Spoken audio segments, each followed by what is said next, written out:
You guys were talking about ska just a minute ago. Yeah, we were. Yeah, we were. Yeah, always, all the time. You guys were saying how it's like back. It's like it's now a reference. It's a topic of discussion. It might not be a popular shows. genre yet again, but it is definitely a hot topic. I think I realized when you guys talking about ska that it's just cool clown music. Like that's what cool clowns listen to. Whoa, Dom! You wanted to start recording just so you could diss ska in front of me? No, I'm just saying that like it sounds like really cool clown music. No, it's the music for clowns that dropped out of clown college. I'm sorry. Hold on. That is one subset of ska music is clown music. There's a lot of political discourse ska that's a little bit more like Russian 1920s political rally music. That's really good. I don't want to hear any Russian bullshit in my ears, dude. Not now. Not in this political climate. Whoa. Okay, I'm not saying that one. Would you believe? No. I know. Look. Go. You know what? Do this for Dom. Lay it out for Dom, because I get ska, Chad. I get it. Yeah, you get it. Do you get it? There's different, like the World Tree, Yggdrasil. There's different branches of ska that go into different realms, and one is clown music, right? Which one is the clown music? Like, what band would be? Well, in the clown I want to hear what music? Dom says is clown music first. I don't know. I couldn't tell you which. I mean, I could tell you Mighty Mighty Boston. Like I could identify one of their songs, but I mean, it all sounds the same to me. Whoa. Okay. Yeah. It's like. I would say like Aquabats, which I love. Clown music. Yeah. Literally did songs for little kids on Yo Gabba Gabba, and it was awesome. Yeah. Yeah, definitely. Then you got like, oh man, everyone's just tuning out of this podcast so fast. And then you got your like RX Bandits, and they're a little bit more like, hey, they're punkier. They're punkier. Let's bring down the man. Hey, we might not even have ska music in it. And then you got like, and then you got your like, reggae infused, because ska and reggae very similar. Did you know ska came before reggae? Did you know that? And then that's not true. Totally did. And then that's going to be more like Operation Ivy. Operation Ivy, like a fishbone, that kind of thing. And you're like, yeah, hey, there's suddenly not just some white dudes in this band. There's a little bit more diversity going on. This is a little bit cooler. I gotta say, if you're trying to get into ska, if you want to listen to some ska, Operation Ivy, although arguably a punk album, but it's a nice merge between the two, and it gives you just enough where you're not feeling too clowny, not like you dropped out of clown college. Not like you dropped out of clown college. It's like you're a punk, but you're thinking about going to clown college. You're trying to maybe get your act together. Yeah. And I think there's like 10 gentle branches. Like there's like Cake, kind of a ska band. Not really, but like kind of a ska band. Like that kind of thing. I mean, they're having a trumpet they're in half your band. and half. It's like a step brother, I'd say. I would say Cake is like, Cake went out to a bar, picked up a person from a ska band. They went back home together and woke up the next day and were like, you want to make a song together? Yeah. They do that like every now and then. Wait, hold on. Married into ska a little bit. But the riffs of Cake are not like those. They're like Beck. They're like Beck. Yeah, but see, that's what I'm saying. Yeah, though, is ska is not always just. It's not just like. But ska has that specific riff that's like up. It's like you pull up on the guitar. It's on the ones and threes. Is what I learned. Instead of the twos and fours. That's right. I'm talking to my man Chad, who played trombone. I played bass in a couple ska bands in high school. Yeah, pretty cool. Did you play Christian ska? Yeah, I played bass in ska bands. Yeah, Christian ska bands. No, dude, Christian ska is a whole nother tree, and it's like kind of dope. Like it's pretty good. Five Iron Frenzy, sick. Wait, hold on. Is Five Iron Frenzy religious? Five Iron Frenzy, dude. Half of their one of their albums is called Jesus of Nazareth. You know Five Iron Frenzy? Yeah, they're a super Christian song. Them. Yeah, Christian bad. But some of their songs just don't say the word Jesus, so people don't know. They fooled me. Yeah, right? There's a lot of songs where you're like, I could totally play this for a girl I love, and she'd also scream, but it's also about committing myself to the God. Listen. Wow. There's a lot. Guys, see, ska goes deep. Ska, the roots of ska go everywhere. I came up with a nickname for you. Yeah, Because of that ska knowledge you dropped on us. It's the Meter Man. Chad, the Meter Man Kwan. Meter Man, like a meter The man. Meter Man. No, because you're laying out the meter of the beat for us. Okay, I'll take it. The Meter Man. Yeah, I was in a couple bands. Fat Kid Running was our most popular one. We definitely did. That's cool. That's a good name. We definitely did That's a some good name. like Streetlight Manifesto covers. That sort of. It's real hard, by the way, to like recruit horn players. Like that's the hardest part of a ska band is you got to find someone who knows trumpet, also likes ska, is an eye rolly towards it, and then like, can you come to practice 3 times a week? It's real tough. High school's the easiest time because you can just go to the band room and be like, all right, which one of you dorks wants to be in a punk band? And then you just pull, like, one of them wants You would to think be that in a surprising amount, maybe because ska's not cool. We're like, no, I'm just doing this because I want to perform in Philip Sousa Orchestra or whatever. Like, yeah, they're like, no, I don't do that ska stuff. That's too spicy for my taste. That's what they'll say. Speaking of playing in bands, and I have to say before we start talking about this, we should try to make this the 5-minute version because we could talk about a whole podcast worth of ska of this. No, you playing in a band, in a church that we saw on a certain documentary called Second Skin. Save it for Camp Goosebuds. We need to talk about that on Camp. Can we tease it maybe, and then we do a full? People who are not supporting the Patreon, it's okay. We love you still. We'll give you a taste, right? We'll give you like a little taste, and then we'll have So Chad and I watched this documentary about people who play MMOs. It was made in 2008. It's like like they cover the release of Burning Crusade, so it's at like peak MMO. But we're watching this documentary, and Chad is like, "Wait, I know that intersection. Oh, this is Fort Wayne. Chad was recognizing the different parts of Indiana that a lot of this takes place. And I just want to add this detail too, like not to be mean to everyone in the documentary. It's very much the slice of kind of Midwest, like middle income, just like you just totally get it. Like you just very much like wood paneling everywhere. And you're like, I lived in that house. Like that's my best friend's place. Like I totally get a computer that's kind of like cramped against a corner and a desk. And that's what they're playing WoW on. And they're like hunched over on a couch, like that kind of thing. If that makes sense. You're like, it's a type of living that was very real. And yes, the 6 guys who all play WoW together were from Fort Wayne, Indiana. And not to step wow, I can't believe you were watching that and you recognized I definitely recognize like 2 of the guys somehow, and like I was like, I think that one worked at a GameStop or something, like that kind of thing. Well, you also recognize suddenly a church that they were in. You were like, I've been in that church. I played bass guitar and praise band in that church. Yeah, that was really blowing my mind in the middle of that documentary. Yeah, well, I mean, the documentary is mind blowing on its own. It is such a crazy mess that we will have to discuss on Camp Goosebuzz, but guys, it's worth it. So if you ain't a subscriber now, get in. Did we say what it was called? The episode is coming. Did we say what it was called? Second Skin. Okay. No, we didn't. We didn't. Second Skin? Yeah. Okay. You think you know what it's going to be about? You're like, yeah, I get it. Second Life. It's like being in another world. It goes crazy. One detail about the documentary that I just have to point out is that all these people who were like hardcore playing these games, like WoW or EverQuest 2, most of them did not have a computer chair or a computer desk. They were playing at like a kitchen table. It's very weird. But I had friends who did that and it drove me crazy. Not to say you got to have your own crazy gaming chair set up, but just like these are people who are playing. You should for your own posture. You should, the sake of your body. Not trying to act all hoity-toity, like oh boy, these plebes that it's like like in a kitchen.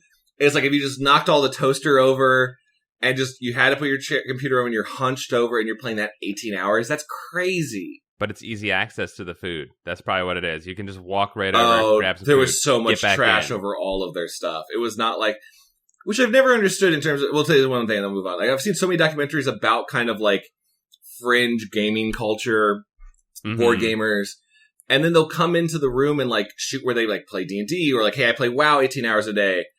And they don't clean up at all. I just never understood this like, even if that's what the reality is, I think if people were coming into my apartment, I'm going to move a few things. There's a few things that are not being on camera. Yeah. That's why you're not the focus of a gaming documentary, Che. I guess That's probably why. Because you're not gonna like devote that much energy to just the game that you're not gonna pay attention to this other stuff outside. But it's literally just like open bottles of Gatorade, like half drank, and just like I don't know. Not to shame at all. Just kind of amazed that no one does any. Toss it in a trash bag. Throw it in the closet. I don't know. Gussy up before they come over with the cameras. Okay. Before we get into the book, I have to run this thing by you guys, and this could be another hour thing, but I just need to run this thing by you. Let's hear it. I learned from it from Brooklyn Nine-Nine, and had a hour-long argument with my girlfriend about this. Mm-hmm. It's called the Monty Hall problem. Okay, I don't know it. Okay, it's insane to me. I want to hear what you guys respond to this. I'm going to say it's real quick. The Monty Hall problem is a brain teaser. It's like a probability puzzle loosely based on an American television game show named after the host Monty Hall.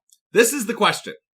Suppose you're on a game show and you're given the choice of 3 doors. Behind one door is a car. Behind the others... Oh, this is different than one I heard last night. Behind one door is a car. Behind the others, goats. You pick a door, say number 1, and the host who knows what's behind the doors opens another door, say number 3, which has a goat. So you said 1, but he opens 3 to show you that 3 has a goat. He then says to you, do you want to pick door number 2?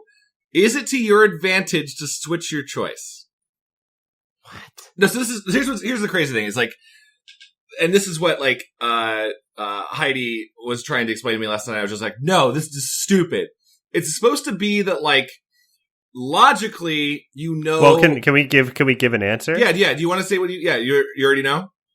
Go ahead, Dom. You answer. I mean, you would have better odds making that choice. Of going to 2 instead of 1? Well, yeah, because he says, so you know, at the top of the problem, you have a 1 in 3 chance. So you have a 33% chance to get the right door. So then when he's like, when it's 2 doors and he gives you a choice, he's like, would you like to choose again? So you have another choice. So it's 50% chance. So you have a better probability to get the prize. Okay. All right. So here's what I'm with you halfway. And here's the thing that this is the thing I was tripping over is in my mind, the fact that I know there's like a logic puzzle. This is not a real thing. I'm like, I need to know what the host's motivations are. This is what I was basically doing. I was like, you're saying there's a host and he has chosen not to show me the door that opened. And like, does he know? Does he know something about exactly what I was doing last night? I was like, does he have a game? Does he want me to win the prize? And Heidi was like, no, he's like not real.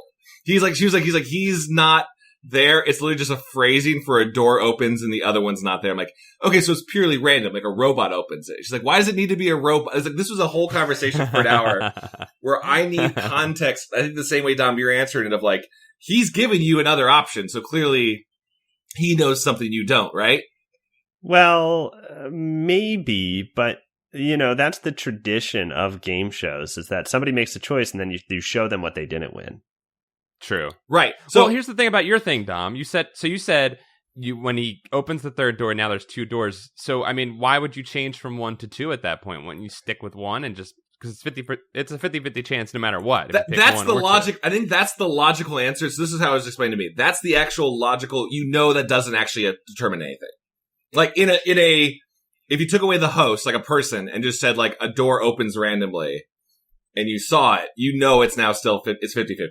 But you wouldn't switch differently because why would the odds have why would the actual odds have changed? It's just that he gives you a second choice. Mm-hmm. Right. Because it's like, would you like to switch is also saying, you know, choose between these 2 doors. Yeah. But I think he's fucking with you. See, exactly. So I want to know about this man, this mystery man, and why he didn't open the door. Tell me the man's story. Was it, dude? Exactly. This is exactly the motivation is more enticing television. Yes, it is. I don't give a shit about. Fuck the car. Fuck the goat. I'm glad you're also. I want to know about this guy. I'm glad you're also responding to this. I was like, I need to know all the details. Was it a mistake? Did he open the wrong door by accident? And basically, I ended up like. I was very high. I ended up like pitching like a new Price is Right game to my girlfriend's dismay, where she's like, no, just answer the question. I was like, yeah, but what if there's like a Price is Right game called Garage Doors? And Drew Carey pulls you up and, you totally like, he gives you like a garage door clicker and it's like, open the garage door clicker and one of these cars will be behind door number 1. And then you can push the button. And then if like the garage door clicker would like go like bank and it would open a different door. and show you what's in it, and then Drew Carey would be like, "Whoa, looks like the garage door opener malfunctioned. I guess you get another pick. Which one do you want to take?" Like that would be the Price is Right game, and I spent about an hour laying this out to my girlfriend and not answering the question. It was like, no, it's 50-50 chance no matter what, and mathematically. The whole point is that it's supposed to be like mathematically it's better, but logically it doesn't matter. It's like a weird thing. Sure. Yeah. Here's why we're great people to have in your life is we'll ruin anything that you bring to us by like fluffing it up about something completely irrelevant. Yeah, well, like the man opening the door. We're writers. We're creators. We need context. We want to fill in the blanks. Yes. And these math, this is kind of what I really want to talk about. These math guys. Also, geeks. These geeks. And by the way, guys is gender neutral. I always say guys and dudes. These math guys. And also, I think it's like a female that proposed this problem. Was like, you know what? You're making up rules. Like, you might as well just say, like, hey, I know that we say mathematically it's 2/3. But, like, also, hey, I took this number 3 and I turned it on its side and now it looks like a cat mouth. What do you think about that? Is that a cat? Is that a cat now? And everyone's like, no, deal with that, nerd. Deal with that, nerd. Mathematically, it's a 3. Like, no, that's not how that works. I still do. Anyway. I'm real mad about it. I've been thinking about this for like 24 hours. I could tell. What, shoving some facts in nerds' faces? Or well, no, I think I just want to. I think I want to beat up the nerds. Like, I think I just kind of like. What happened to us? We've all changed. You know what happened? And we can get into the book after this. Okay. My buddy yesterday was like, "Hey man, back 10 years ago or something, like this was just the topic of conversation with tattoos." And he was like, "Yeah, he's like 10 years ago, I kind of wanted to get like my Mac like ports tattooed on my forearm, like all the different ports." What? No, bad idea. Yeah, I agree. But that's a nerd tattoo, and I was like, that's funny, that you say that. People used to get nerd tattoos like that, like very specific nerdy things. Now nerds get tattoos, and it's just pop culture, like really beautifully illustrated pop culture. Because tattoo artists, I mean, they're getting pretty good. They've ever they're been. getting pretty good. Yeah. So I just found that to be interesting, but I think it underlines what you're saying here, Chad, where it's like. The nerd became the mainstream, and now we're mad about it. Not that we're mad about it, but like, we've become the jocks. We have become the jocks. Well, no, we're not even the jocks. I don't know how to describe it. I feel like we're the equalizers. We are the daywalker, the blade between the two worlds. Yeah, okay, I can get behind that. And we're like a Neo, if you will. A Neo, sure. And just there's a bit of like. The nerd culture has gone a little too rampant. There's a few many people with multiple tattoos of porgs on their legs. And you know what? It's fine, but there's a few too many. And there needs to be some, like, I don't know, something's got to happen. Listen, we're talking about how we're not the nerds, but we just described ourselves as Blade and Neo in this situation. So we're still the nerds, guys. It's all good. I'm thinking that maybe we need to sit down and take the red pill. You know what I'm saying, guys? Yeah. Who's with me? Pill me, baby. Pill me, baby. Who wants to? We don't really want to do that, by the way. No, hey, we don't real quick. condone any of that. Real quick, is this a sketch, guys? Real quick. I swear to God, we'll talk about this book real quick, because I had this sketch in my mind, but I don't know if this is actually a thing already. You do the Matrix, you do that opening scene, topical sketch. Morpheus hands Neo, offers him the red pill and the blue pill. It's like, which one will he take? And then Neo immediately just grabs them both and eats them both together at the same time. And Morpheus is like, oh, no one's ever done that. I don't really know what's going to happen. Everyone get in here. Let's see what's going to happen. This guy's going to turn into real. Is that a sketch? I love that. Is that a thing? I like it. Okay. I think you got the start of something there. Okay, cool. I think he should take both pills. And then Morpheus is like, oh shit. I didn't know you get wet. And then, like, he starts to turn into metal or whatever. Yeah. Yeah.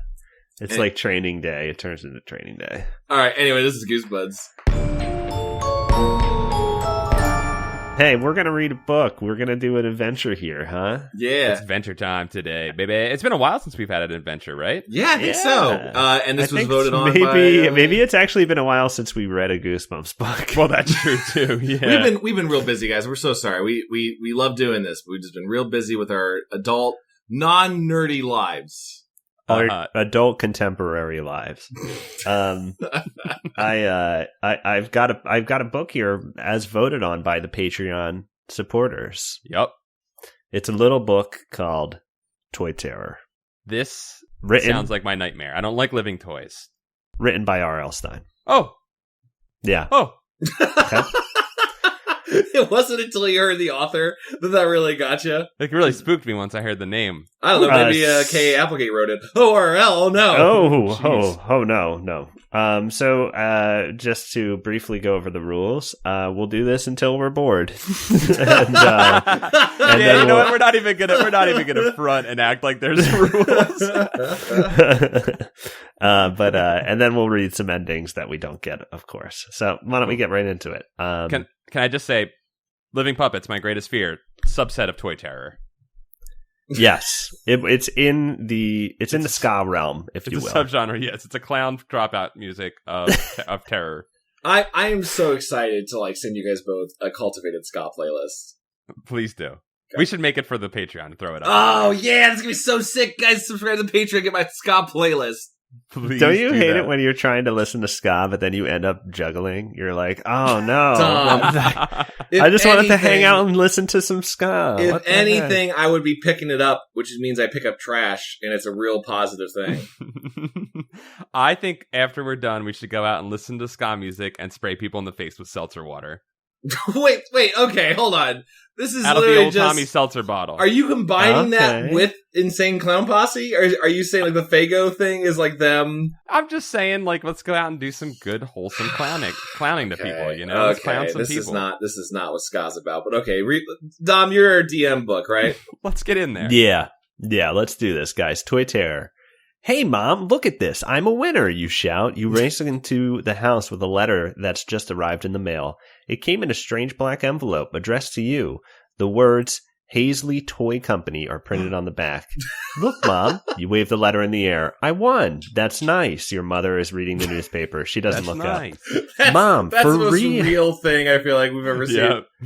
Yeah. I'm so unimpressed by my kid ever since he turned 5. Don't care anymore. Really burned out on energy, yeah. Mom, for real, I won the grand prize, you announce happily. That's great, sweetie. You can tell she's not really listening. I get my choice, you go on. A tour of the Hazley Toy Factory or their biggest and best toy, the Annihilator 3000. It's this totally cool robot. It's as big as I am. What? Why do you have? You can either tour the company or get a toy. Why don't you get both? You're the grand prize winner. That's true. You should. Well, here's my thing. I think as a kid, because a book has to be made, Dom. A book has to be written. No, that's true too. If I'm game theorying this as a kid, I'm thinking I could get the toy. That's a guaranteed toy. Or I go on the tour. Chances are good they're giving me a toy at the end of the tour. That's my thought too. That's the thing. What if you go on the tour and then they're like, okay, good day, sir. And they just close the door behind you. You'd be like, what? That would suck. Well, see. Imagine if you went to a candy factory and they didn't let you taste any of the candy. That would be fucked up. Wait, hold on. All right, that's a really big gamble. This is becoming a Monty Hall problem again. But it really is. Hey, let's get to the choice. Okay. I'll continue reading. Yeah. Hey, that's weird, you think? Wait, what's this? Okay. The Annihilator? What? She looks up. You've got her attention now. When did you enter this contest, she asks. Hey, that's weird, you think? I didn't, you admit. Your mom looks concerned. How did they get your name, she wants to know. Dark web. The dark web. You glance down at the envelope in your hand. It suddenly seems creepy that it's black. I don't know how they got my name, you admit. I got this black note.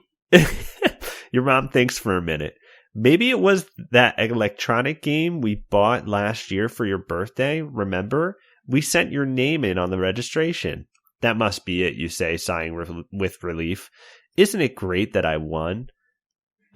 Oh, sweetheart, your mom pats you on the shoulder. Don't get your hopes up too high. Sometimes those contests are fake. They say you've won, but then there's a catch. You have to buy magazines or something. No way, you protest. The letter doesn't say anything about magazines. You hurry to the phone and call the special number in the letter. You dial it. A man answers. A man with a scratchy voice. Hello, he says, addressing you by name. Okay, so I'll do that. Hello, Paul and Chad.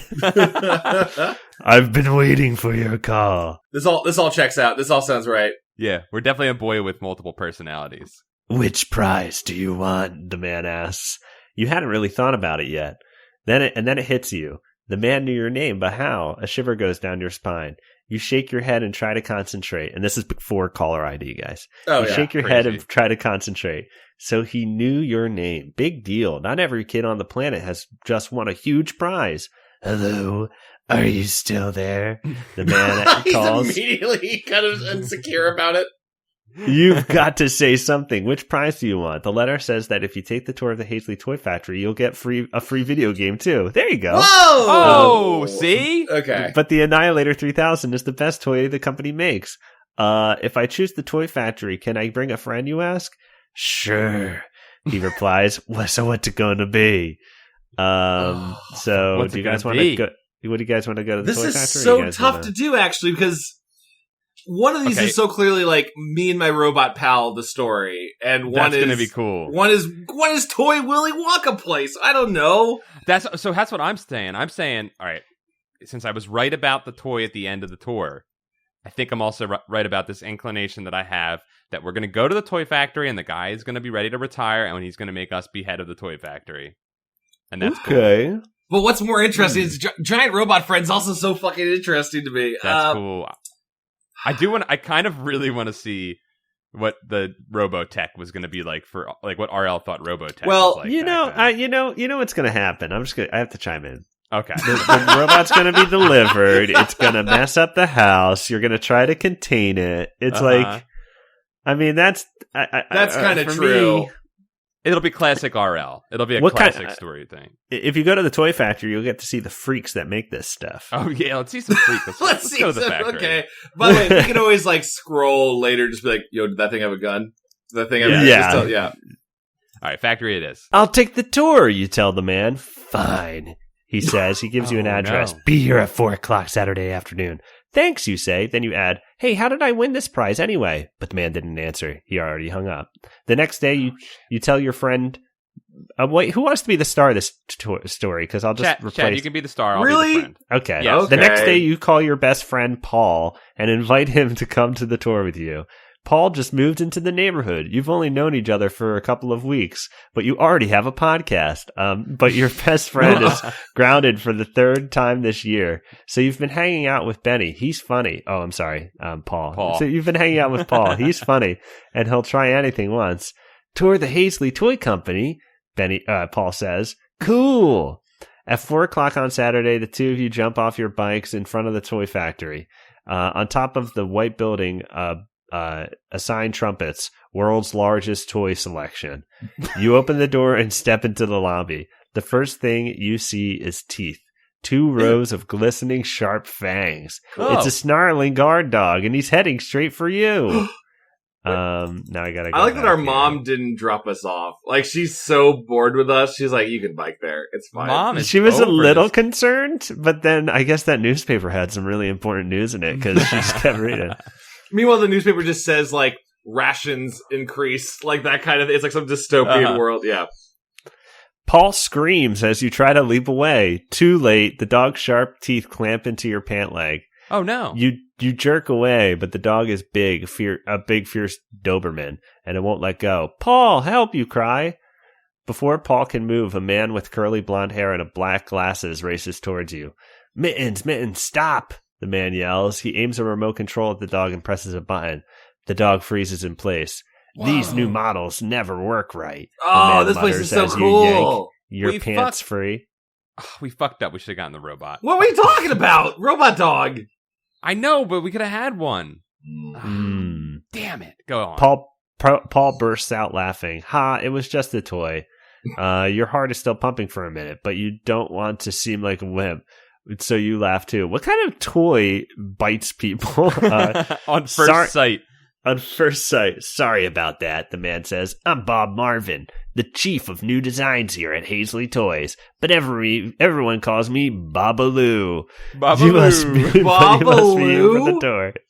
Some of us watched some I Love Lucy reruns. I thought it would be more like, hey, book. Howard Stern's penis, Babaloo, Babaloo. Babalooey, Babaloo. Yeah, you glance over at the motionless dog. Saliva still drips from its mouth, which is frozen in a snarl. It looks so real. This place is cool, you decide. You can't wait to see what's inside, so... I don't think I'd be saying a place is cool if I just got bit. Fuck that. No. I'm definitely the Paul of this book. Because none of the factory has been described yet, I'm just picturing a black room. Yeah. Babaloo swipes a magnetic key card over a panel and pulls open another door. The three of you walk into the huge factory. The room is full of chugging machinery and whirring conveyor belts. Wow, you think, gazing around. This is awesome. Across the factory is a huge glass wall. Through the glass, you can see a warehouse. Its shelves are stacked to the ceiling with toys. This way, Babaloo calls, pointing to toward the warehouse. He and Paul hurry off. You start to follow them when something catches your eye, something you can hardly believe. A line of dolls in pink dresses are riding on the conveyor belt. One of them suddenly sits up and looks around. There it is. There's the living doll. I told you it was going to happen. That was pretty quick, honestly. We got to that very fast. The second spook was a doll. It's actually the first, or I guess the second toy you see. Anyway, the dog was a spook as well. For 1 second, her big blue eyes glance your way. She flutters her long lashes in surprise, then jumps off the assembly line and darts behind a machine. Whoa, did you really just see a living doll?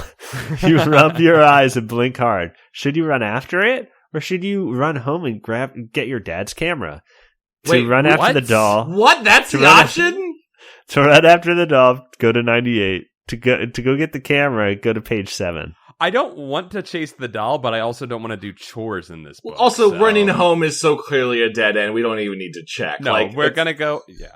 Let's go chase after this doll. Well, if you chase after the doll, you'll probably be stopped by Babaloo, and it'll be like, come on, it's this way.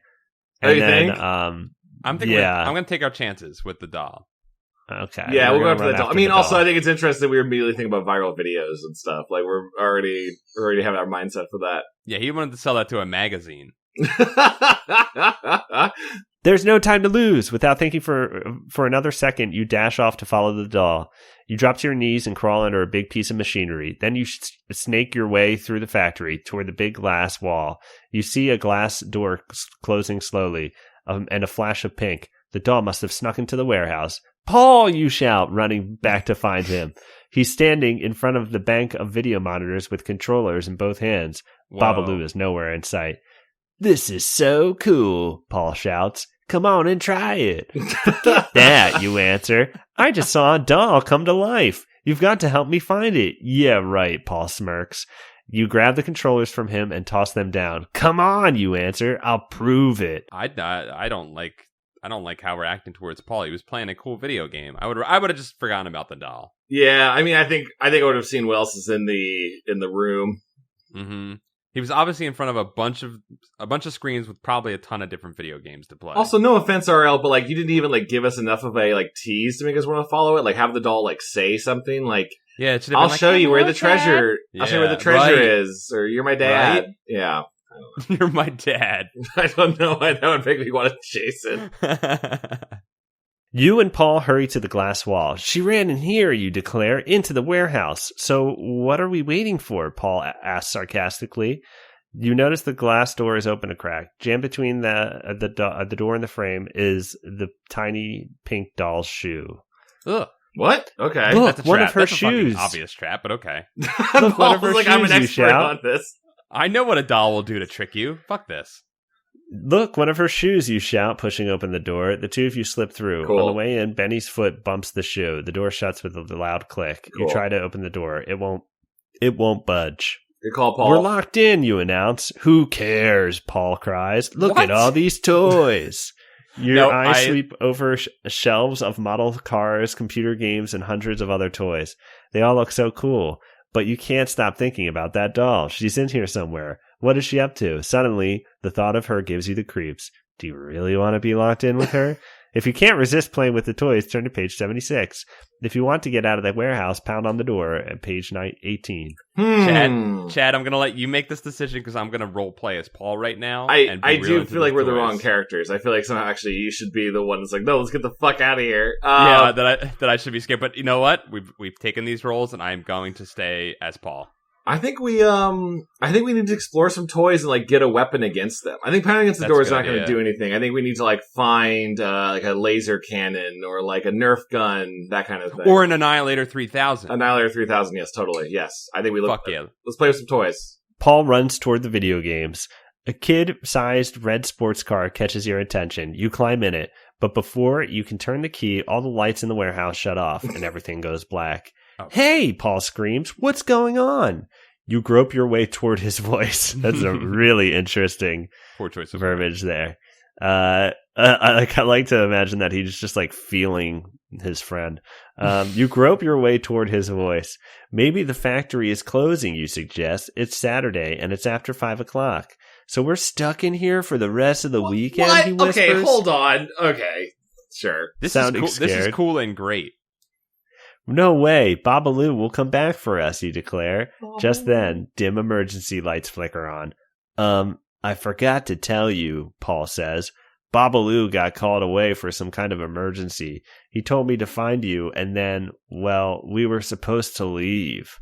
What? Oh, great, you think. Then you remember your other problem. That doll must be in here with us, you whisper. Aw, you made that up, Paul says. No, I didn't, you insist. She was... You stop talking when you hear a thump. It's coming from the shelf above Paul's head. Shit. Was it the doll? You brace yourselves and look up. All right, I have to turn to page 18. 118. Dude, we really changed our motivations on terms of first we were like, this doll's awesome, chase it. And then also like, this doll's going to have to get us. Yeah, we instantly knew that this is... Well, look, we know this is an evil doll. Any kid should know that any doll that comes to life is going to be evil. There's no good dolls. Okay. Name me one good living doll, ever. Yeah, exactly, okay. Pinocchio, he was a dick. He lied. Fuck him. What about Woody from Toy Story? Book's still out on Woody. Well, I don't like Woody. I don't know. He's a little too attached to his owner. Keeps chasing after me when he gets getting rid of. Yeah, look clean. Yeah. A small stuffed pig peers down at you and blinks. It's true, the pig says. Oh, she nice. is alive, and I am too. What? You and Paul gasp. The fuzzy pink pig is squirming to get out of the twist tie holding it into its package. You both start to back away. Please wait, squeals the pig. Please help me out of my box. Every night I have to get out by myself, and it's hard. Wait, I'm sorry, what is this? You look up and see that the pig has a tear in one eye. Aww. It's crying. As you reach out to help the pig, you hear something. A rustling noise like water or wind. It seems to be coming from all around you. Out of the corner of your eye, you see the movement. Something just flitted across the aisle. Then it dawns on you.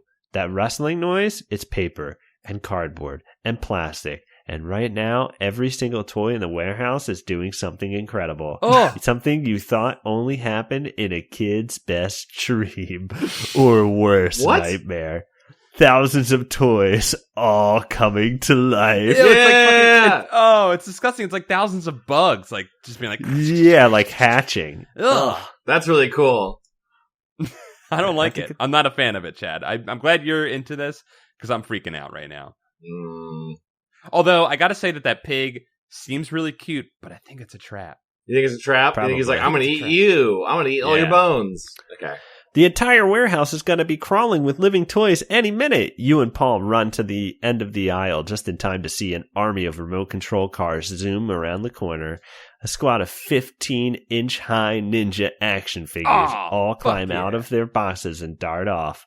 Dolls, robots, dinosaurs, soldiers. They pour off the shelves, laughing, snarling, shouting to one another. Even the board game pieces seem to be alive. One game has itself set up. The pieces are racing one another, and cards are flipping in the air. I don't believe this, Paul whispers. Suddenly, bright lights over the factory flash on. They cast eerie shadows into the warehouse. Then you hear a noise that makes your skin crawl. It's the sound of machines roaring to life.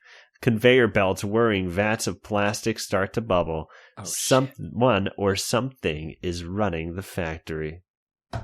What? Dude, okay. Turn 11. We got a Honey, I Shrunk the Kid situation going on here. We know there's like a What, like Big Blue Ball Machine, whatever that song's called? Like, yeah.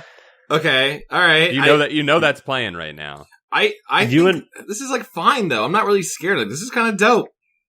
You and Paul. This is great. You and Paul creep through the warehouse toward the factory. Your eyes widen when you look through the glass. The ninja action figures are out there pulling switches and pushing buttons to run the machinery. Then you see a figure standing still in the middle of the excitement. It's the doll you watched come to life. Her brown hair is held in 2 pigtails with pink ribbons.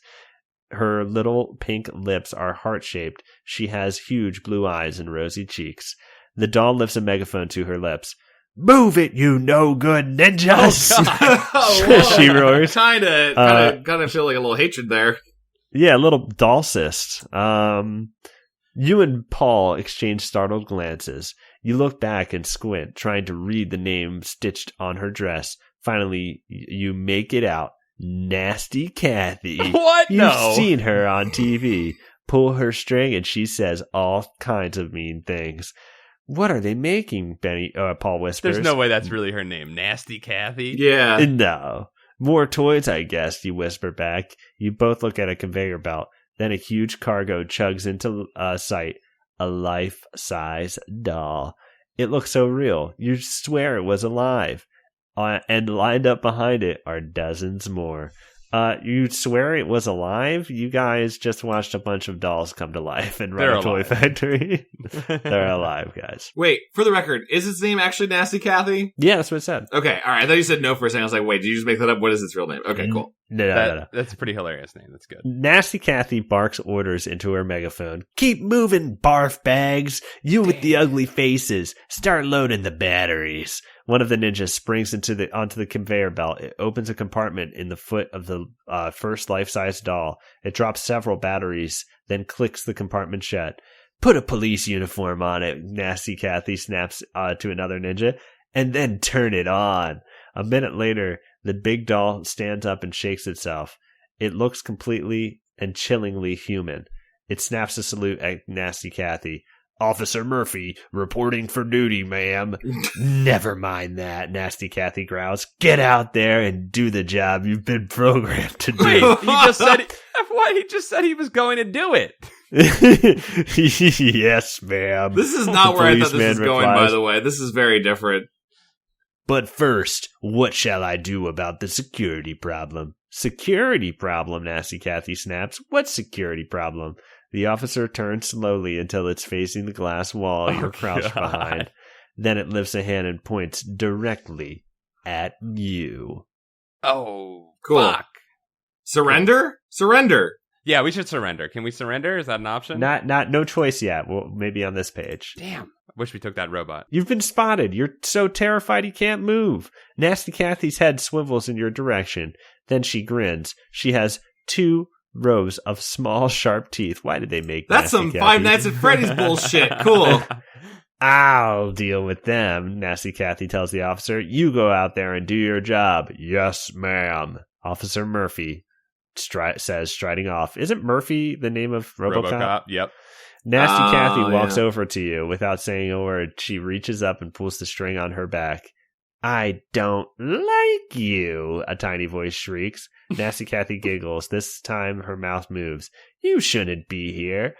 Humans can't know about our plan. Now you're going to pay, she says. No, we're not, Paul yells. The store was supposed to be free. He jumps up and dashes through the glass door into the factory, tearing past a group of knee-high ninjas.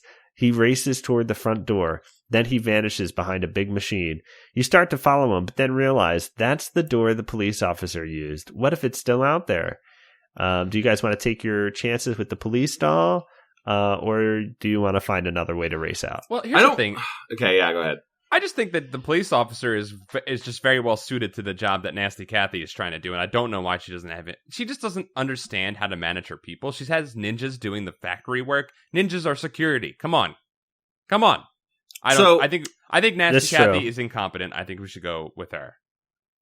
Wait, okay, hold on. Sorry, you think Nasty Kathy's incompetent, but we should go with her though. I think we should deal with her because I think she's incompetent. And I think we'll be able to pull a fast one on her.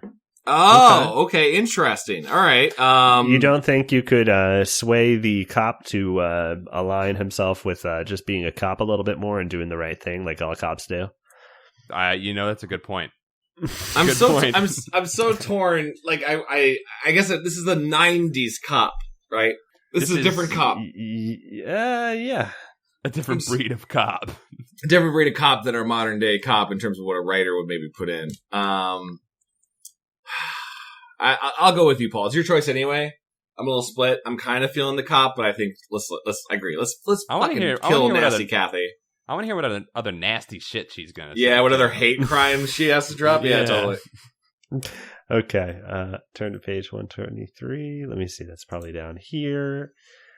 Okay.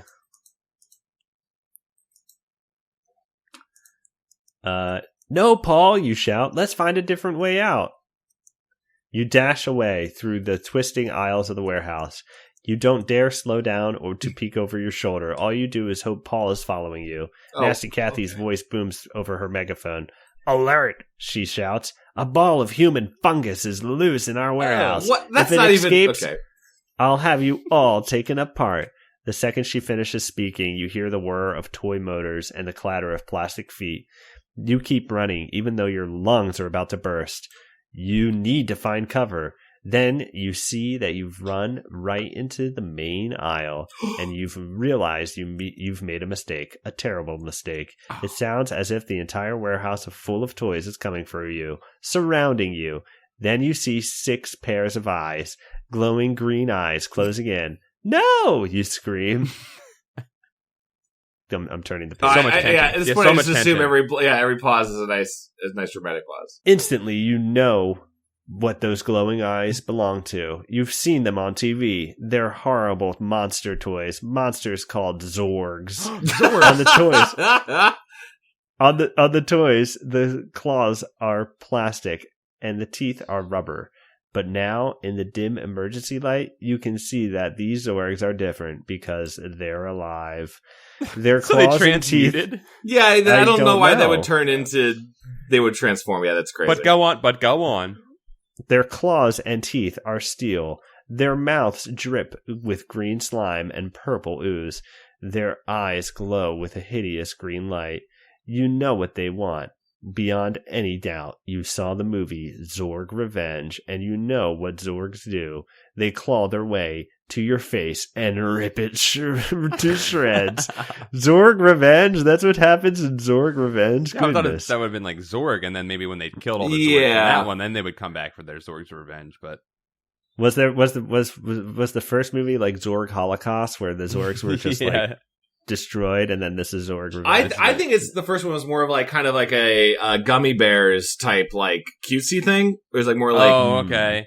And then they're like, it's not selling enough though. Our kids our audience is a little older. We need to go darker. Make them murderous. Yep. Zorgs swarm your face because it's the fastest way to get to your brain. 6 Zorgs creep toward you. Their slimy feet make sucking noises as they grip and release the floor. Squish, flap, squish, flap. Nice. You back up slowly, watching them, praying there aren't any more Zorgs behind you. You're a religious kid, apparently. The 6 creatures sense your fear. They close in steadily. Without warning, they all leap at you. We can't choose? I want to choose how to fight the Zorgs. Yeah, we really haven't had a lot of choices on this one so far. Ah! You scream as the monsters fly at you. All 6 Zorgs latch onto your legs and claw their way up your body toward your face. You thrash wildly and manage to shake 2 of them loose. They land with a plop near your feet, but the ones that hang on grip tighter. Rip! Their razor claws rip through your jeans as they climb. You can feel the sting of ooze from their tongues as it drools into the scratches on your flesh. Help! You scream. They're spitting slime. You grab at them with your hands, but they're strong, hard to shake off. You gaze down and shudder. Their filthy blue-green fur ripples. Their slimy tongues waggle. Their ugly, sucking feet grip your legs. 2 more monsters leap again, harder, higher. Their claws sink into your t-shirt. You grab one and hurl it across the room, and then you feel a claw scrape along your chin. God, we better get a choice. We better not die to the Zorgs and not have any way of fighting them. That's bullshit. Yeah, I don't know why I'm so bothered by them transforming too. Like, it's scary enough for things to be alive and like try to kill you, and like you could have just said the claws are sharp, but like the fact that they are transforming into living things is so dumb. Let's see here. No, you cry. You kick and punch at the monsters. Finally, all 6 of them drop to the floor. Oh, shit. We did Then it. you turn and run, but you have to dodge some remote control cars that are zooming in a wild pattern at your feet. The cars are trying to trip you. A plastic tea set hurls itself off a high shelf. Cups and saucers clatter down on your head. All the toys are out to get me, you realize. You hop over a slithering rubber snake. On the wall, so that's rubber still? Okay. Yeah, on the wall right. ahead. Yeah. Is this what would have happened in Toy Story if a kid figured out that they were alive? Would they have tried to murder him? Maybe. That Dark. makes sense. You hop over a slithering rubber snake. On the wall ahead, you see a sign listing all the toys. Cars and trucks, learning toys, action figures, stuffed animals, preschool toys. Under it is a map of the aisles. Which way is it safe to go? You bend down and peer between the empty shelves. Hey, is that a glowing red light in the back corner of the warehouse? The kind they use on exit signs? You start to crawl toward the red light. Then you hear Paul's voice far away, desperate. Help! Paul cries. Help, they've got me! If you follow Benny's voice, turn to page 33. If you go toward the red exit light, turn to page 50. I mean, this is obvious, right? We're going to save each other.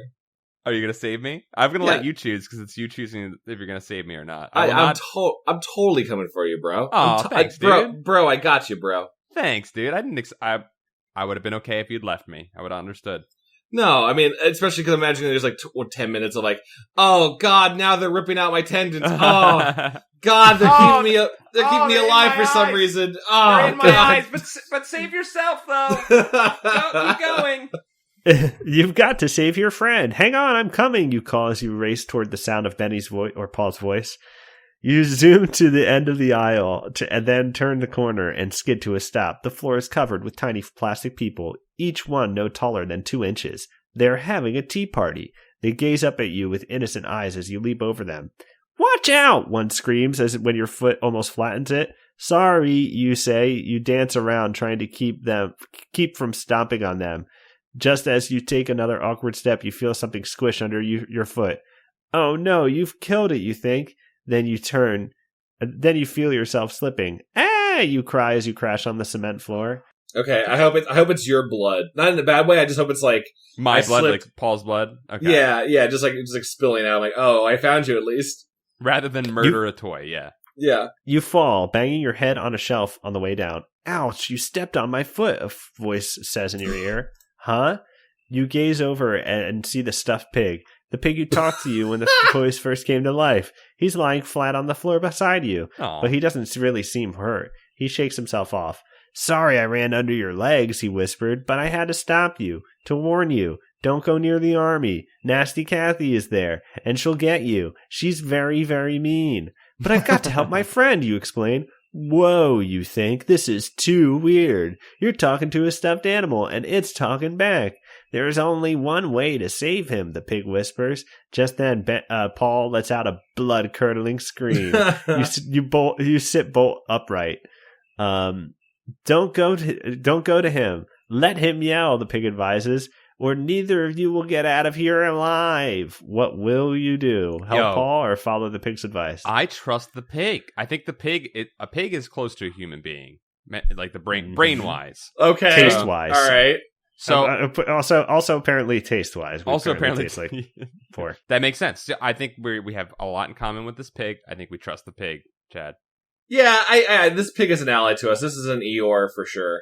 Yeah, Okay. totally Eeyore. I just got a craving for Doritos. Mm. Interesting that bacon pork connects to Doritos in your brain. I just want Doritos. I was just thinking about them. Haven't had Doritos. I guess they are the pork of chips. They are, yes. That's That's actually not completely wrong. They're a meaty, Okay. well-spiced chip, yeah. Okay, you agree nervously. Tell me how to save him, but please hurry. It sounds like they're killing him. You've got to find the key to turn us off, the pig says. To turn off all the toys. Huh? You stare at him with your mouth open. Did the pig just say that there was a way to turn off all the toys? Wait a minute, you reply. Why are you trying to help me? Because it's a nightmare here, the pig whispers. Every night the army starts fighting. The monsters stalk us. The cars and trucks roar up and down the aisles. It's very scary. The pig sniffles and swipes at its eyes with its foot. And you know what else? It continues. I don't like Nasty Kathy. Once she called me a putrid pork face. You bite your lips, trying not to laugh. Laugh if you want, the pig declares, but Nasty Kathy is very dangerous, and she's got a secret plan. I love this pig. He's a total Eeyore, though. Yeah, I like that he wants to die rather than exist in this hell world. Well, we'll say right now, if the moment comes, we definitely sacrifice the pig to survive. That's what he would want. Well, yes, totally. Yeah, that's definitely what he would want. What secret plan, you ask wide-eyed? The pig glances around to make sure no one is listening. All I know is they're making human-sized dolls in there, he whispers, nodding toward the factory. They have some kind of plan to change the world, but they won't tell us baby toys what it is. I don't trust them. So you've got to get the key and turn us off. It's the only way. All right, you nod solemnly. But where's the key? The pig leans forward. You can feel his pink fur tickling your ear. She has it, he whispers so quietly you can hardly hear him. It's in Nasty Kathy's play trunk. Did someone just call my name? A nasty voice growls. You whip your head around and gasp. It's Nasty Kathy, and she's standing right behind you. And she has a laser blaster in her hands. What? You can't take your eyes off the laser blaster. It looks so big. The red and blue lights on its barrel flash on and off, on and off. It's just a toy, you tell yourself, a plastic toy. But the toys have a way of being dangerous around here. What if the laser blaster is alive, too? It could blow you to bits. Well, look who it is, Nasty Kathy sneers. Dorky Porky and his new friend, Pile of Human Guts. Damn. You swallow hard. The truth is, Nasty Kathy is terrifying. She's only 2 feet tall, but she looks so evil. It makes her seem bigger. 2 feet is tall. That's Hunter. tall, yeah.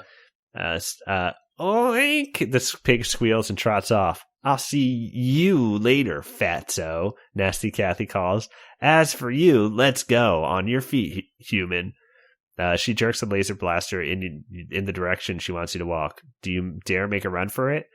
If you make a run for it, turn to page 53. If you think you better do what she says, turn to page 87. Is there no version where we can just like? I honestly think right now I'd be like I would dodge and dash in. I close the gap and she gets kicked. You're trying to kick. I think run. I think we run. Yeah, let's run. Yeah, you want to run? Yeah, let's run. Let's be active here. If you go with Nasty Kathy, you'll never find the key to turn off the toys, and you'll never get out of the factory alive. What? Okay.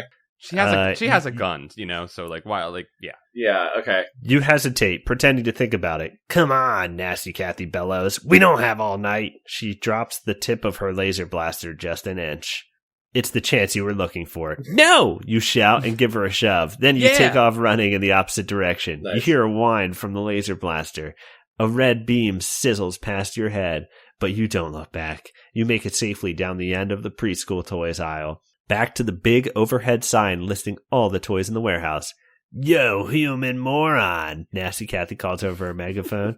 You'll never get away. You're sweating, and your breathing is heavy, but you can still hear the footsteps as she runs down the aisle, the next aisle. Then you hear her on the megaphone again. Attention, all Zorgs, report to aisle 4. Dinner time. Nice. Aisle 4? That's where you are. Well, nice. Okay, change aisles. I have to turn to page 26. She's got a cool I like that she is so quickly, by the way, like going to like the intercom. She has like crazy fast doll speed for sure.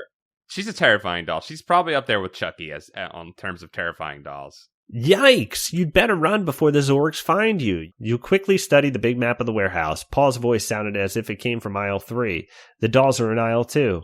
Your mind races. You think you know you should run to the doll aisle. You have to find Nasty Kathy's plate trunk. That's where the pig said you'd find the key to turn off all the toys. But what about Paul? He sounded like he was in big trouble. And the truth is, you're not sure you can hack this alone. If you want to go straight to the doll aisle, go to 42. If you want to stop in aisle 3 to find Paul, go to 63. I mean, poor Paul. Paul. No. We have to stop her. We have to stop Kathy. She's going to find us and laser our asses. I think we got to stop her. I don't know, man. I wouldn't leave you behind. I don't feel bad for Paul. When did I last see you? Like, where were you? He ran off, I think. He ran away. He left you. I left you. I'm not leaving you behind, bro. I'm going for you. You're going for me? All right, it's your choice. Yeah. Okay, let me see. That's fine. I really appreciate it. But I'm not leaving you behind, bro. I'm not doing it. I'm just saying that Paul was kind of a jerk. I know, but like, you're my Paul. Oh, that's sweet of you. You zoom around the corner and head into aisle 3. It's crowded with toys and open boxes and assorted junk. With the dim emergency lights barely glowing overhead, you can't really see what's going on. You squint as if the toys have set up a barricade. Oh, shit. What is that large lump at the end of the aisle? That thing lying on the floor near the glass wall. Oh, man. You've just figured it out. Paul, you shout. Paul is tied up with about a dozen jump ropes. He looks like a giant lying on his back with dozens of tiny soldiers standing on his chest. Help me! He shouts, hurry, they're crawling all over me. Oh, no, we've got a Gulliver's Travel situation here. Yeah. You run towards Paul. Then you hear the sound that you've been expecting and dreading. Squish, flap, squish, flap. We gotta go to page 91. No, it's Zorgs. Zorgs, dude. That's the Zorg noise. But flap? Yeah, they squished it. Was flop. They squished and then they did flop. squish flop. I think it's a bird thing. No, it's the Zorgs. Oh. That sucking sound can only mean one thing. The Zorgs are on your trail. Frantically, you scan the shelves near you, hunting for a laser blaster or anything, some kind of weapon you can defend yourself against the face rippers. You fling aside boxes of video games. There's lots of cool stuff you'd like to try out, but you can't find a weapon. The Zorgs scuttle forward, their green eyes glowing in the dark. They're close enough to leap. You can almost feel their claws ripping into you and the stinging of their purple oozes from their tongue. Oh, in a panic, you grab the nearest thing, a package of walkie-talkies. You tear off the wrapping, stuff one walkie-talkie into the waistband of your jeans, and hurl the other at your friend. Benny, Paul, catch! You shout. I can't! Paul cries. Oops, you forgot. His hands are tied. The walkie-talkie bounces off Paul's stomach. It bounces on Paul's stomach and clatters onto the corner. Why did I just throw it? Like, give me... I don't know. That's so stupid. The Zorgs are coming faster. You head for the doll aisle. Turn to page 73. Okay, maybe we'll go get the key now. So wait, so I also just left you, though? Yeah, but you got a walkie-talkie at least. I got a walkie-talkie that I threw at your stomach and just left. You just hurt me. You just hurt me as I was laying there. You injured me further. I basically turned it on so I can hear your death throes as I run away. Yeah. Find Nasty Kathy's trunk is all you can think. If you can only find that key, you can save Paul and yourself. You trot down the aisle, scanning the shelves. Dolls are everywhere, sitting on shelves, chatting to each other, drinking from baby bottles. 2 fashion dolls are lounging on recliners. Chip is coming over in his new sports car, you hear one say. Finally, you spot a navy blue and silver doll's trunk. Nasty Kathy is painted on the front. A silver key dangles on the lock. In the lock. Awesome, you shout, pumping your fist in the air. I found it. You reach to take the key. That's when you feel something that makes your blood run cold. Something small and strong, gripping your leg and starting to climb your jeans. Please don't let it be a Zorg. I swear to God. And then it says, a Zorg or not a Zorg? That is the question. Find the answer on page 103. Wow, he was so clever. He thought I was so proud of himself when he wrote that. He was. He was so bored. He was trying to make something interesting. Get off me, you cry, kicking your leg to shake the monster off, but the thing is too strong. It won't let go. It's incredibly fast. Before you can get a glimpse of it, it climbs your leg, then grasps your t-shirt, and it scuttles toward your face. You want to run, but you're frozen in panic. Listen to me, it says in your ear. Huh? You crane your neck to see what it is. It's a hand and nothing else. Oh. a rubber bloody hand, like you would buy at Halloween. It makes a fist on your shoulder and uses its thumb like a mouth.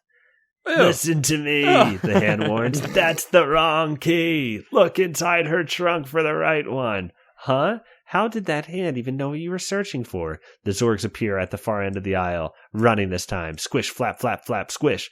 You better think fast. Can you trust the rubber bloody hand? Maybe this is a trap. If you trust the hand, go to 109. If you think it's a trap, I trust it. 80. I trust it, Chad. Let's go for it. Yeah, let's go for it. At this point, not all toys are enemies in this world, I don't think. Let's go for it. Yeah. There are some suffering toys in this world, so. Yeah, we should have inspired revolution, that kind of thing. Yeah. The Zorgs are closing in. Squish, flap. Every nerve in your body screams, run! But something tells you that the bloody hand is telling the truth. Find the real key, it says with its thumb. When you find it, put it in that incredible talking, spelling, thinking, intelligent machine. What? The what? What? You demand. The creature lets go and falls off your shoulder. With its bloody fingers spread out, it looks like a giant red spider. Ah! It screams all the way down to the floor. What? Thanks for the hand, you call. And I mean, thanks for the advice. Ugh. I'm glad we have time for punning.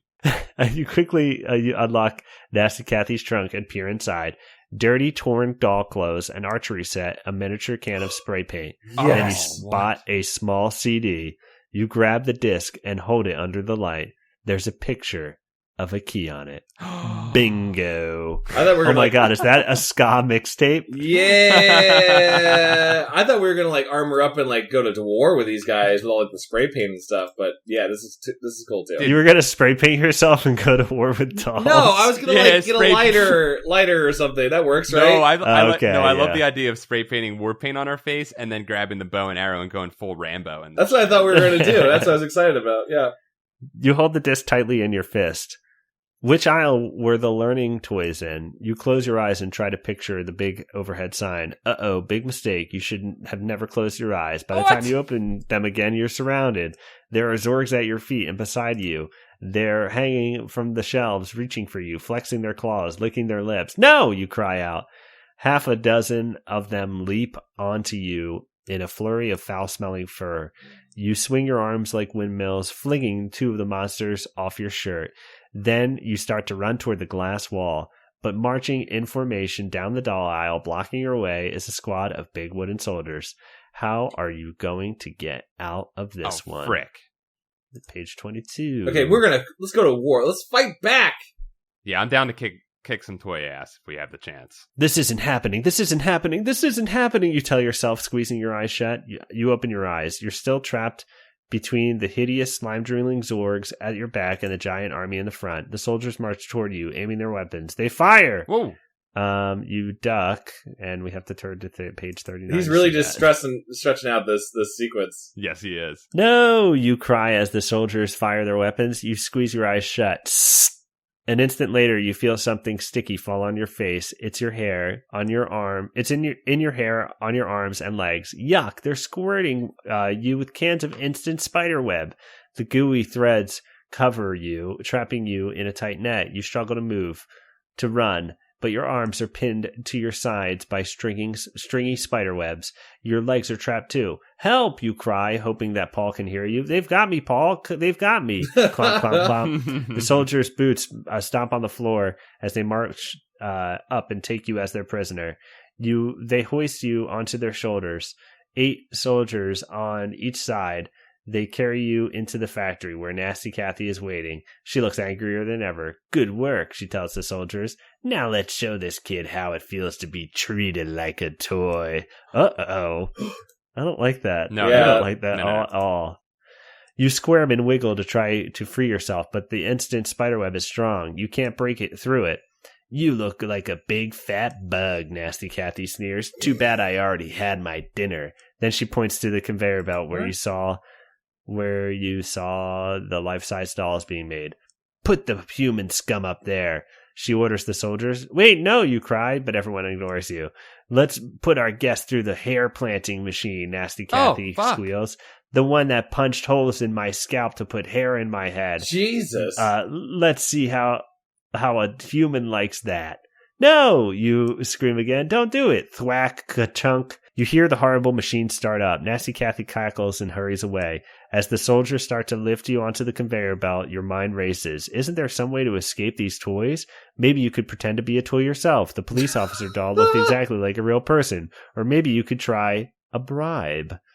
If you pretend to be a toy, turn to page 9. If you try to buy your way out of this hairy situation, turn to page 134. Okay, I don't know. Pretend to be a toy. Wait, hold on. Though. Pretend to be a toy. Why would that work? Like they see us. Why would we suddenly be like, I am a toy? You're right. Like, you're right. like, That's super stupid.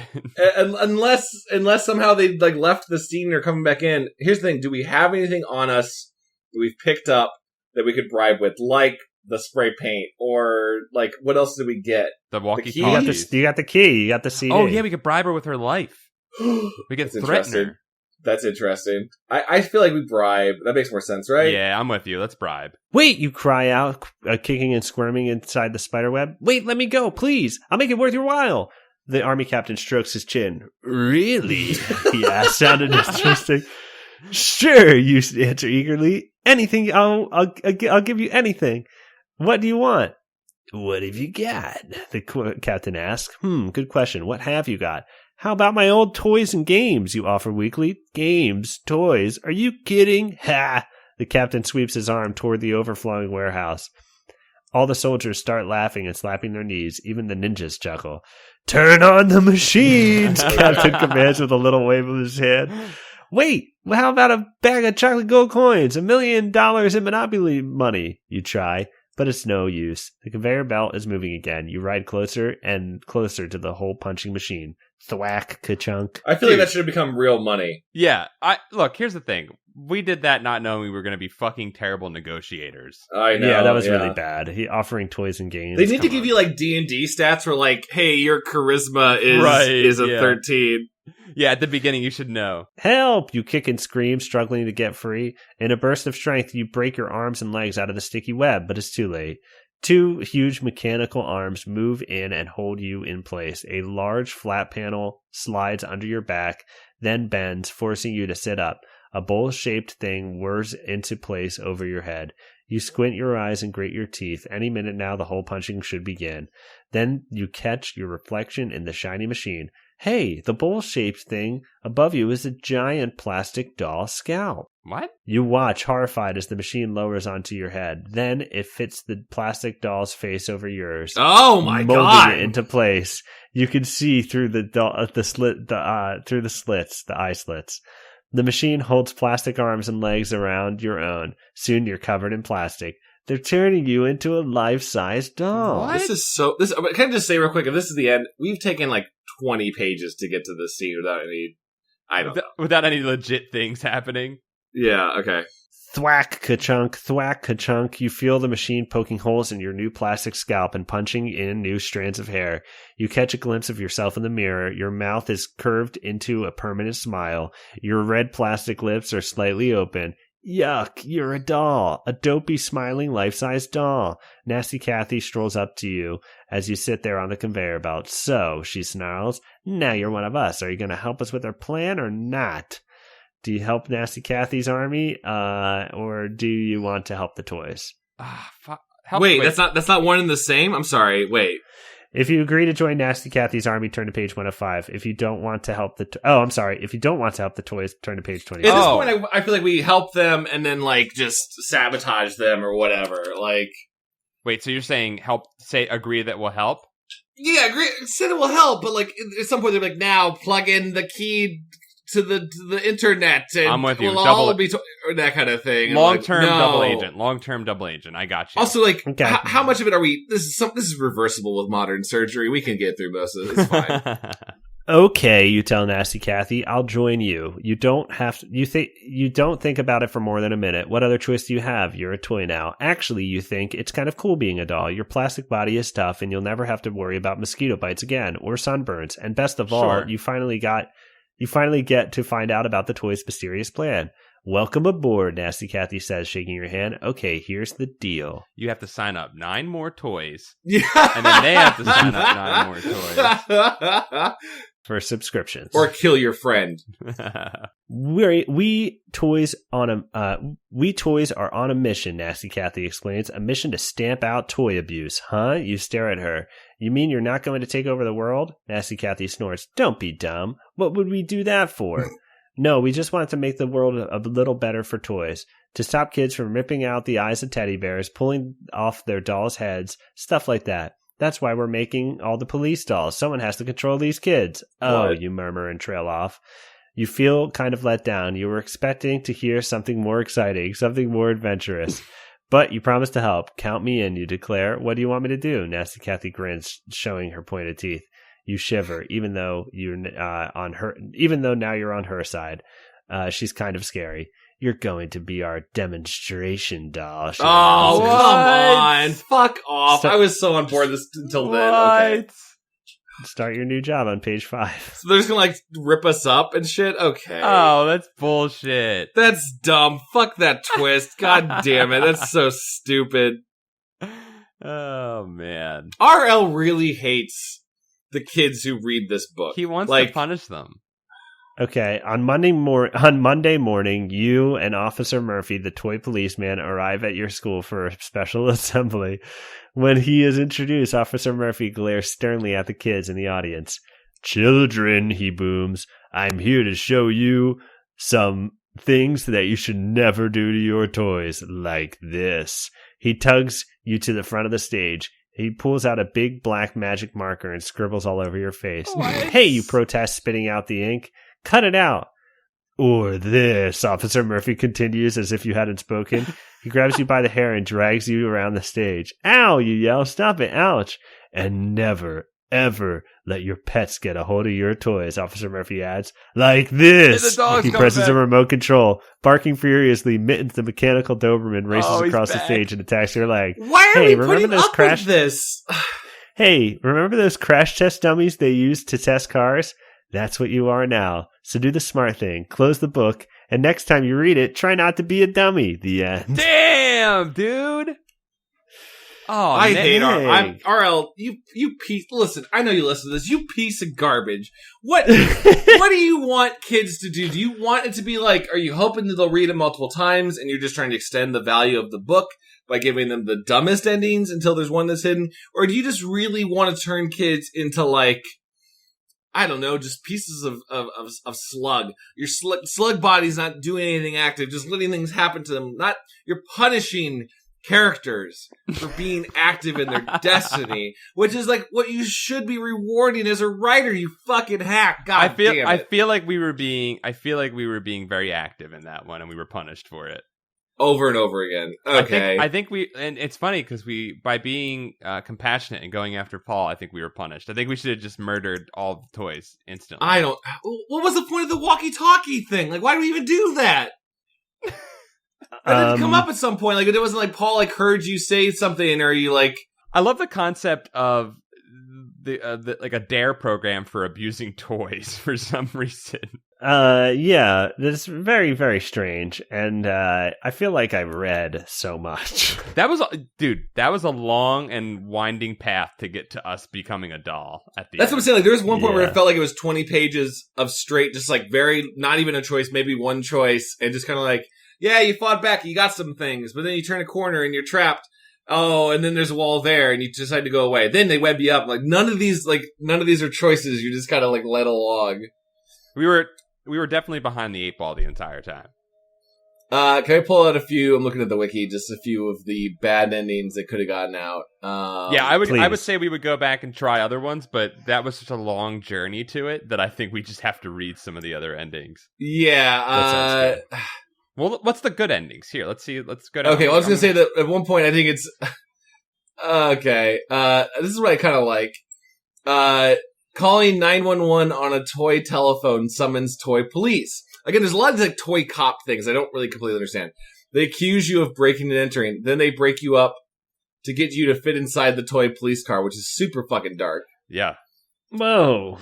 I love one is just there's there a lot of these are very long, but there's one that is 5 words long and it just says frozen solid by the Annihilator. I do see the one that the last choice we made. I wonder if it would have gone differently. After getting turned into a toy, you decide not to help the toys and call your mother instead. That's also not even what the option was, call your mother. Okay. She arrives with Benny's father and 2 police officers.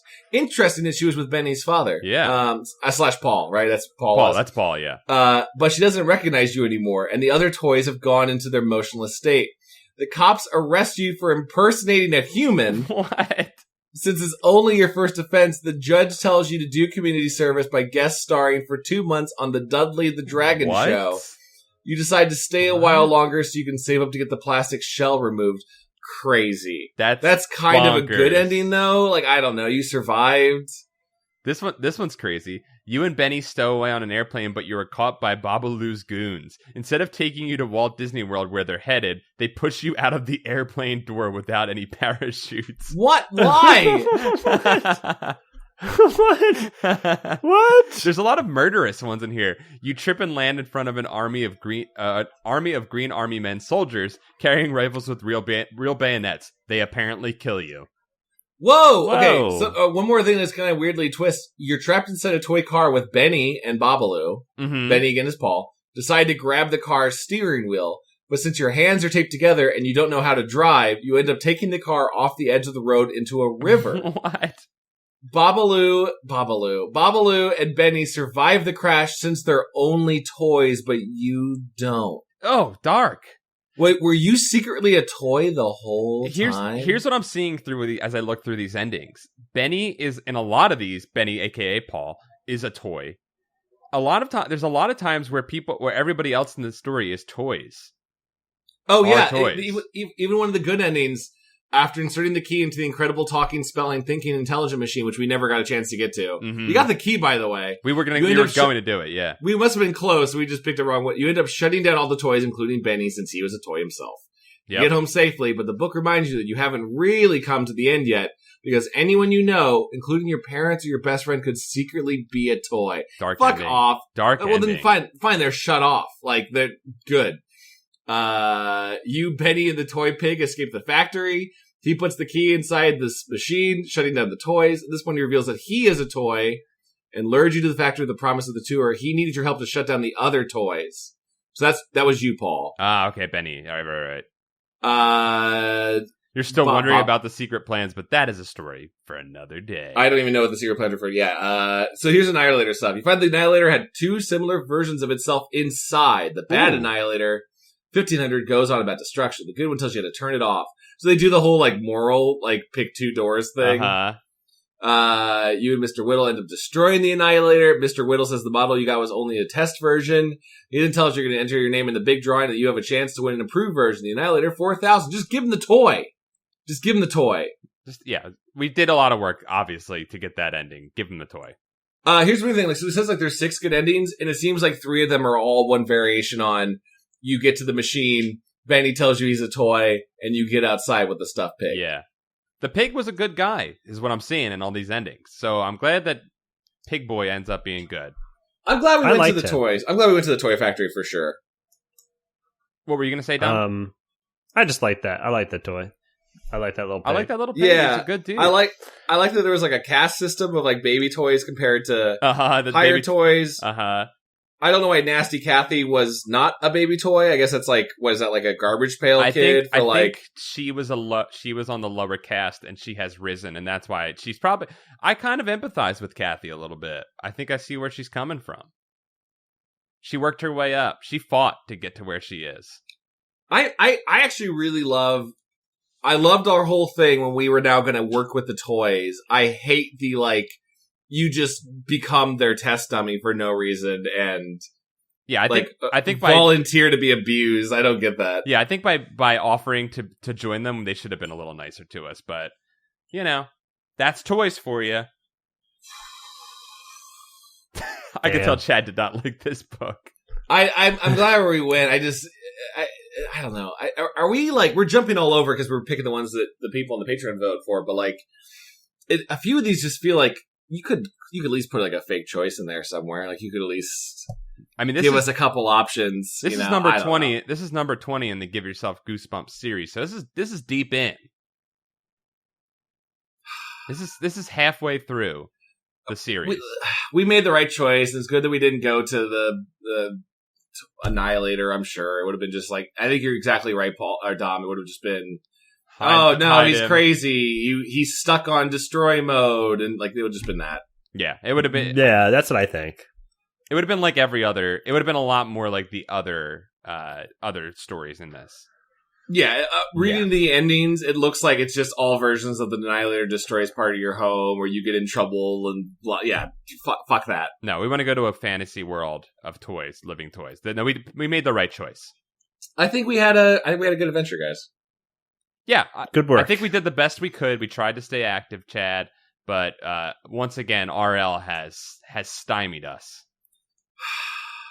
He's a piece. He's a piece of shit. Should we wrap it up there? Yeah, we could. I think so. You know, I'm a little exhausted from all that. Hey, Dom, thanks for reading that book, man. You did real good. Yeah, you did real good. Hey, lots of reading and lots of voices, and you did a great job when you had to do sound effects. Thank you. You really picked up the pace when you were doing the plops and slaps. You really transformed into Babalu, the most well fleshed out character ever in Goosebumps. Babalu. Yeah. Who calls him that? My boy. He Babalu. left immediately too. He just was like, "Okay, I'm that character. Goodbye." He pieced out. Yeah, real fast. It's not an idiot. Anyway, guys, thanks for listening. What's going on, guys? You guys got anything cool stuff? You got any stuff you want to talk about? Things to check out? I have a new T-shirt in my store. Yeah, it's a drawing. Actually, there's two of them. It's this drawing of an alien head that I did, and it's got buck teeth or a tongue sticking out, whichever one strikes your fancy. I think I'm a big fan of the tongue. You can check it out at comfyjunior.com. That's my website where you can buy my merch that I make, and it glows. It glows in black light, guys. It's great. It looks dope. I actually didn't know that detail. That's pretty cool. Did I send you one, Paul? No, you did not. We talked about it though. Oh, yeah, I need to get you. Oh, I want one. I want that tooth. I like the toothy boy. Okay. No, you know what? You're gonna get you. Tongue has grown on me. I like the sassy tongue, actually. Really? Yeah. I thought you would go for the teeth. I want that tongue. Okay. All right. All right. Okay. Comfyjunior.com.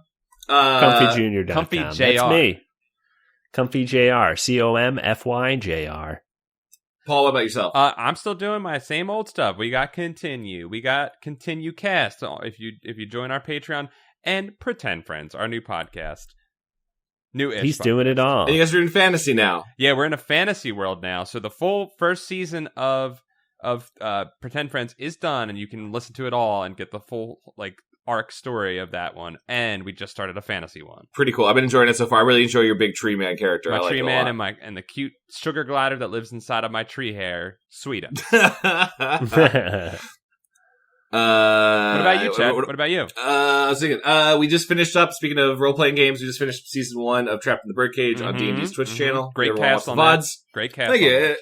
Great cast, including friends of the show. You can go on YouTube, their D&D's YouTube channel, and watch all the episodes. Also, Troll Hunters, the last season just dropped on Netflix. So go see that. And they announced spin-off shows. Maybe I'm working on one of those. Maybe. Go check it out. I think, guys, I gotta say, the animation of the 3D of that show were amazing, and it gets movie quality. Yeah, that show in that last season, it gets real good. That show is very high quality. They haven't skimped on surprising. I was worried when I first started working on the show it was gonna look like Code Lyoko or something, or first season reboot. Guys, pretty good. Check it out on Netflix. Guys, also follow us on Twitter at GoosebudsPod. You can email us at goosebuds@gmail.com. We're on Stitcher now. Oh yeah. I don't know how much that matters to you guys, but you guys kept emailing us. It's on Stitcher. Are we on Spotify? Download it on Stitcher. Oh, we're not on Spotify. Is that a thing we should do? Yeah, you can. I did it for Pretend Friends. You can very easily link it. So we'll get ourselves. We'll be on Spotify. Yeah, we'll be on Spotify instead. Okay, cool. We'll work on that one. And what else? If you want to hear us talk more about Chad's church bands, we're going to be talking about that. We're definitely talking about that in this month. Camp Goosebuds, an exclusive podcast for our patrons. Patreon.com/Goosebuds. Go there. You can get that for $5, right? It's the $5 level. $5 gets you exclusive access to Camp Goosebuds, our Discord with real cool people in it. You get to vote on books, Any level of support is greatly appreciated, but that gives you all the cool stuff. And if you do make a purchase at my website, if you do buy something, leave like a note in the customer thing, and like I'll do a little drawing or something, or I'll throw something extra in for you. Just be like, I'm a goose friend or something, leave it in there. Just say what's up. Guys, that's an episode. That is. And I am glad we've done this journey. Dom, thank you again. Yeah, Dom, thanks for reading. Thank you. Hey. It comes with the territory. Hey, and just like a metaphor for virginity, know that once you break in the plastic box on the toy that is your innocence, you can't get it back. So watch out there. Keep it wrapped. Keep it wrapped. Keep it wrapped up, guys. Keep it wrapped up. We'll see you guys. We'll see you guys for the next episode, which should be Monster Blood 3, y'all. Oh my god, I didn't know! Yeah. Cool. Alright. See you guys. Bye-bye. Alright, bye-bye.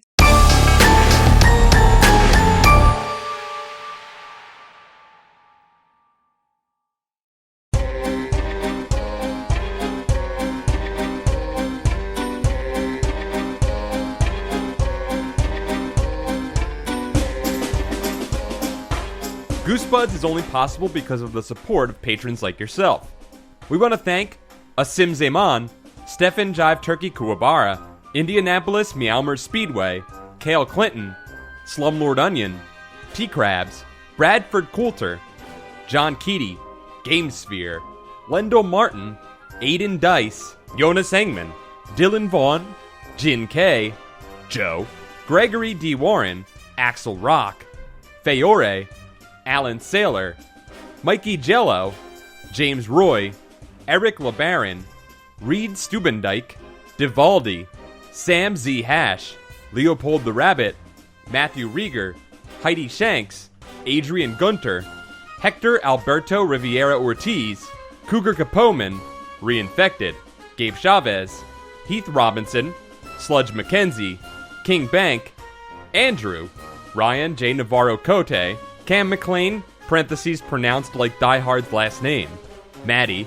Ethan Obama, Calf, Sam Newton, Cody Redfield, Tyler Penner, Matt Batchelor, Ishak Arifin, Randy Hernandez, Amelia Crouch, Will Vanderslice, Trendy Moron, Clay Castle, Tom Whittam, Miguel Pardo, Christina Doling, Tara Jansen, Macho Muffin Randy Savage, first name last name, Luke Noodles, just a pretty good dog overall, Jonas Blatterman, Chris Mazu, Roberto Rodriguez, Shifty Swamps, Third Sergio, Patrick, Aaron Watching You Sleep Dom, Cole, The Dragon Llama, Jake Young, Jason Crooker, S, Patrick Reynolds, Scott Colopy, Trent Davis, Jacob Racker, Ya Best Pal, Look Me in the Eyes When You Read My Name, Robert Moon, Stealth Bates, Ryan Melfi, Logan Troiano, Yetisburg, Zenticles, Drew Applegate, Silo, Alistair Perez, Brian Wells, Victor, Becca McWilliams, Boner Jams 2018 Return of the Bride of the Slink, Zambambino, Sven Stormbeard, Ben Bohan, Psychomaster 1, Carly Sarnowski, Vincent Modica, Aaron T. Strunk, Chris Culver, Stephen Ghostkisser Daniels, John Jimco, Brandon Rowdenbush, Jennifer Britton, Afshin Modeleb, Bean Daddy Spook Boy, Danky McStanky, Low Belly's Tears, YT Chan, Matt Flanagan, Jubs, The Rupel Productions, Mayor Negatorium, Joshua Lopez, Martin A. Macias, Daniel Callejas, Jim Greaves, John Luke, Natu Pearl Henderson, Christopher Boyce, Hollis Hornbeak, Turtlemancer, Walter Fraser, Cameron Murphy Audio, Paul Grasso,